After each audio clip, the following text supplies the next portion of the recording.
revealed preferences are actually a preferred approach because we're not asking people questions. We're using their own actions to help us determine the value. One of these methods is the travel cost method. Here, what we're doing is we're saying, how much value do people put on this park or whatever, based on how far they've traveled, how much time they're willing to invest in getting there. So, for example, you could stand outside the Smithsonian and you could ask people who are going in, so where did you come from today? What's home for you? And if they say, well, it's Arizona, well, that's a long way to come to go to the Smithsonian. If they say, coming from Fairfax, well, that's about an hour and a half drive. Now, the problem with that, of course, is that people don't go to Washington, D.C. just to go to the Smithsonian. They might have a business meeting there, take a little time to run over to the museum. You could still say, well, okay, you're here for a meeting in downtown. Yes. Okay, and you were able to take some time to come to the museum. Yes. Okay, so now you can look at the travel time from another part of town to get there, plus the time that they've given to it. Now, travel costs also include lost wages. And so if people come on a weekend, well, it's not really lost wages, is it? But if they come during the week, that could be a time where they're using their vacation time or time away from work. And of course, that puts more value on the Smithsonian. Another very simple travel cost method is just counting heads. You say, well, the average person's going to cost this much for time and travel. Just count how many heads go into the museum and then use that number to put the value on it. One final travel cost method is asking people to rate the features of the park or whatever it is they're looking at. And so you could ask them, for example, what was it that brought you here today in this particular park? Was it the waterfalls? Was it the hiking trails? Was it our museum? What was it that brought you here today? That then helps to determine what attributes of the park or the item being valued has the greatest value to people. All right, so the other kind of revealed preferences is what we call hedonic pricing. And you're looking at something that may seem to be unrelated, but is tangentially related. So think of it as, for example, hedonic wages or hedonic housing. Those are the two most common. And so let's say we want to put a value on human life. How could we use people's wages to determine the value of human life? Well, it looks like that would be very difficult. However, it's actually quite simple. When people engage in certain jobs, they put themselves at risk. Now, if I ask you how much is your life worth, you're going to say infinite, of course. You can't buy my life. However, your behavior tells a different story. So, for example, if you are an ice road trucker in Alaska, you're running the risk of dying. It's a small risk potentially, but you still run that risk versus a milk truck driver in Florida. And we know what those probabilities are. We know how many people die per drivers or whatever in each of those cases. So we know what the risk is. And we can get the wages on the average, how much people are paid. So by taking the risk times the wages, that will tell us how much you value your life.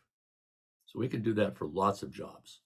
And as we do it for more and more and more jobs, put them all together into a big database and then run a statistical analysis, this will give us a standard distribution, which will tell us basically a range of values of human life.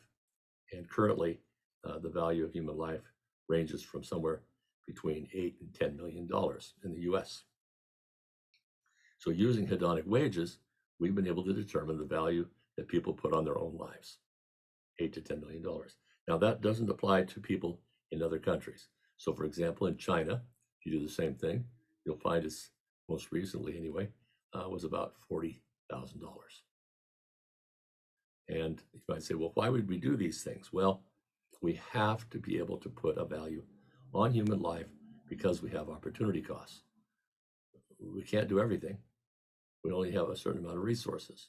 So we have to decide where are we going to spend our money to make it the most efficient, where we can save the most lives. There are some problems with travel costs. One of the problems is valuing human time. That's hard. Another is determining the cost of crowding and how that impacts things.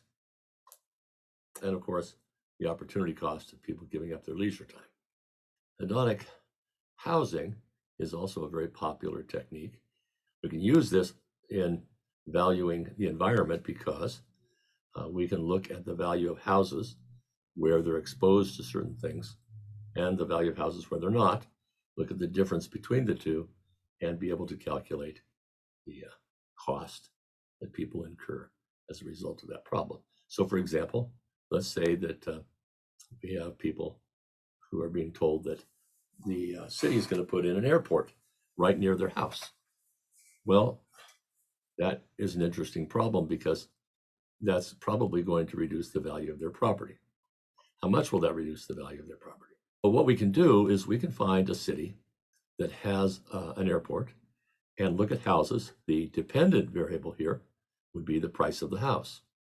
So we have the price of the house on the left, and then we have all these other variables on the right.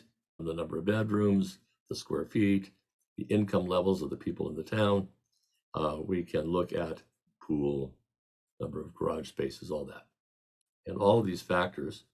And from that, we can run a regression and have one of the variables be distance to the airport.